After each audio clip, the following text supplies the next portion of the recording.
तर अमेय खोपकर यांनी सवाल विचारलेला आहे, त्यामुळे आता हॉटस्टार OTTवर मराठीमध्ये समालोचन केलं जातं का क्रिकेटचं ते बघावं लागेल। पाहूयात पुढची मोठी बातमी। उपमुख्यमंत्री अजित पवार आणि एकनाथ शिंदे यांच्या बैठकीला सुरुवात झाली आहे। मंत्रालयामध्ये ही बैठक सुरू आहे, तर अजित पवार यांच्या दालनामध्ये बैठक सुरू आहे।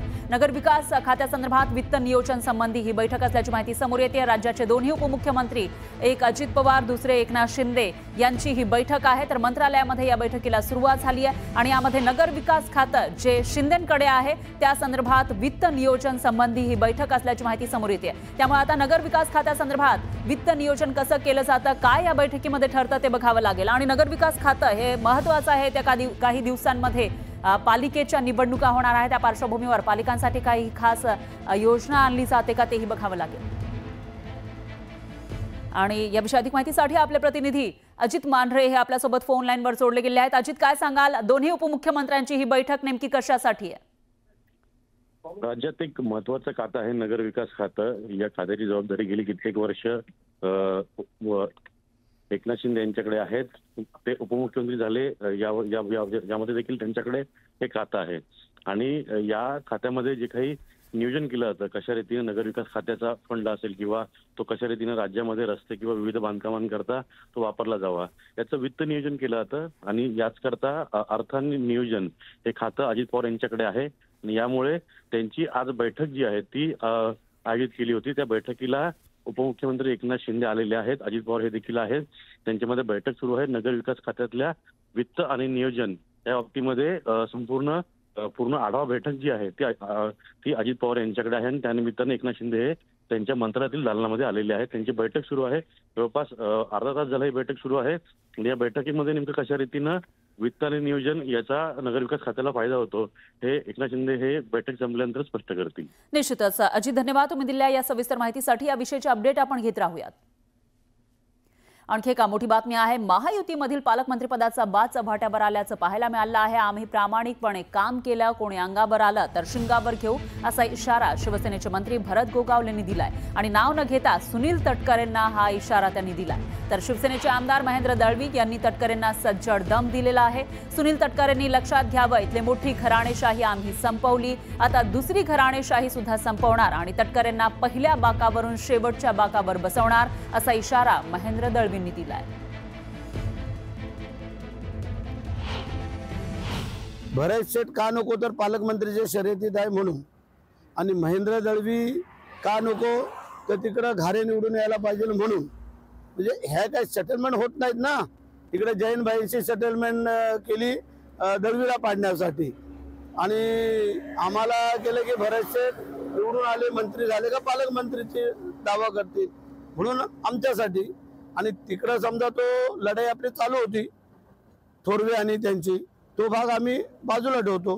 पण किती माणसांनी वाईट कृत्य करावं ह्याला सीमा आहे आणि म्हणून आम्ही सांगितलं, जर आमची त्यांनी चूक दाखवली, त्यांच्या निवडणुकीला जर आम्ही काय केलं असेल तर आम्ही सांगितलं ना, आम्ही दोन बापाचे होऊ, नाहीतर आम्ही त्यांनी दाखवावं। आमदारकी सहित मंत्रिपदाचा राजीनामा सुद्धा आम्ही पुरत एकदा सांगतोय। आणखी एक मोठी बातमी आहे। खासदार संजय राऊत यांनी पुन्हा एकदा शिवसेना आणि भाजपवर निशाणा साधलाय। शिवसेनेमध्ये उदय होणार असून शिवसेना आणि अजित पवारांचा पक्ष तोडला जाईल असं राऊत म्हणतायत। तर भाजपला पक्ष फोडण्याची चटक लागली आहे। भाजपमध्ये शिवसेना आणि राष्ट्रवादी पक्ष तोडेल असा घणाघातही राऊतांनी केलेला आहे। तर कारवाईपासून वाचण्यासाठी एकनाथ शिंदे सत्तेत गेले असंही राऊत म्हणाले। शिंदे गटामध्ये उदय होणार, मला कोणाची नावं घ्यायची नाही, पण ज्या पद्धतीनं राष्ट्रवादी काँग्रेस आणि मूळ शिवसेनेला तोडण्यात आली, त्याच पद्धतीनं अजित पवारांचा पक्ष तोडला जाईल, त्याच पद्धतीनं एकनाथ शिंदेंचा पक्ष तोडला जाईल। भारतीय जनता पक्षाला ही चटक लागलेली आहे पक्ष तोडण्याची देशभरामध्ये, फक्त इथे नाही। चंद्राबाबूचाही पक्ष तोडला जाईल, नितीश कुमारांचाही पक्ष तोडला जाईल। यांच्या दाताला जिभेला रक्त लागलेलं आहे आणि जोपर्यंत ही चटक आहे तोपर्यंत हे फोडाफोडीचं राजकारण चालू आहे। दरम्यान शेकापचे माजी आमदार पंडित पाटील यांनी कालच्या ध्वजवंदन सोहळ्यातील अनिकेत तटकरेंच्या उपस्थितीवर आक्षेप घेतलाय। एकीकडे रायगडचा पालकमंत्री पदाचा वाद सुरू असतानाच अदिती तटकरे यांना शासकीय ध्वजवंदन करण्याचा मान मिळाला, पण विधान परिषदेचे माजी आमदार अनिकेत तटकरे हे सुद्धा व्यासपीठावर उपस्थित होते. तर त्यांचं व्यासपीठावर उपस्थित राहणं चुकीचं आहे. त्यांनी प्रोटोकॉल पाळला नाही असा आरोप पंडित पाटलांनी केलाय. 26 जानेवारीला होत असलेल्या कार्यक्रमासाठी अनेक नियम आणि प्रोटोकॉल असतात. अशी गोष्ट पुन्हा होऊ नये यासाठी सरकारनं खबरदारी घेणं गरजेचं आहे. तटकरे कुटुंबात बऱ्याच वर्षापासून पालकमंत्री आणि मंत्रीपद आहेत. त्यांच्याकडून असा प्रकार होणं अत्यंत चुकीचं असल्याचं शेकापचे माजी आमदार पंडित पाटील म्हणाले.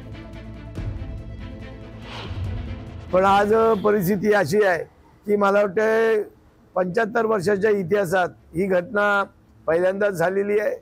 आज रायगड जिल्ह्याचा पालकमंत्री कोण हा वाद आज चव्हाट्यावरती आलेला आहे. असं असताना नाराज शिंदे सेनेच्या आमदारांना खिजवण्यासाठी की बाबा अनिकेत तटकरेंना तिथे उपस्थित ठेवले का हा प्रश्न निर्माण झाला. पण माझी या आपल्या माध्यमातून महाराष्ट्र सरकारच्या मंत्र्यांना आणि सेक्रेटरीना आव्हान आहे की अशा कार्यक्रमाचे जे प्रोटोकॉल आहेत ते फॉलो करायला पाहिजेत. यानंतर एक ब्रेकिंग न्यूज आहे. बीडचा बिहार होतोय अशी जोरदार चर्चा राज्यामध्ये सुरू आहे. गेल्या 1-2 वर्षामध्ये बीड शहर गाजलं ते म्हणजे हत्या आणि मारहाणीच्या घटनांमुळे.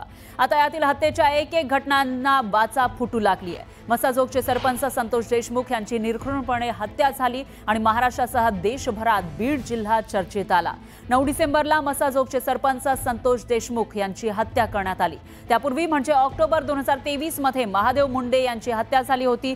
तर 13 ऑगस्ट 2024ला सौरभ भोंडवेची हत्या करण्यात आली. या सर्व हत्यांचा मास्टर माइंड एकच असल्याचा आरोप कुटुंबियांनी केलाय. वाल्मिक कराडनं सर्व हत्या घडून आणल्याचा आरोप होतोय. कारण कराडचं बीड मधील सर्व पोलीस स्थानकामध्ये ओळख आहे. त्यामुळे गुन्हे केल्यावरही शिक्षा न होणं किंवा शिक्षेमध्ये सवलती मिळणं शक्य होतं आणि त्यामुळेच बीडचा बिहार होतोय का अशी चर्चा सुरू आहे. तर बीडमधील अनेक पोलीस हे आरोपी वाल्मिक कराडचे निकटवर्ती असल्याचा आरोप वारंवार केला जातोय. आता सामाजिक कार्यकर्त्या तृप्ती देसाई यांनी कराडच्या निकटवर्तीय पोलिसांची यादी जाहीर केली आहे. या सर्वांची बीड जिल्ह्याच्या बाहेर बदली करा अशी मागणी त्यांनी केली. या पोलिसांची बदली जेव्हा बीडच्या बाहेर कराल तेव्हाच इथला गुंडाराज संपेल असा दावाही देसाईंनी केला.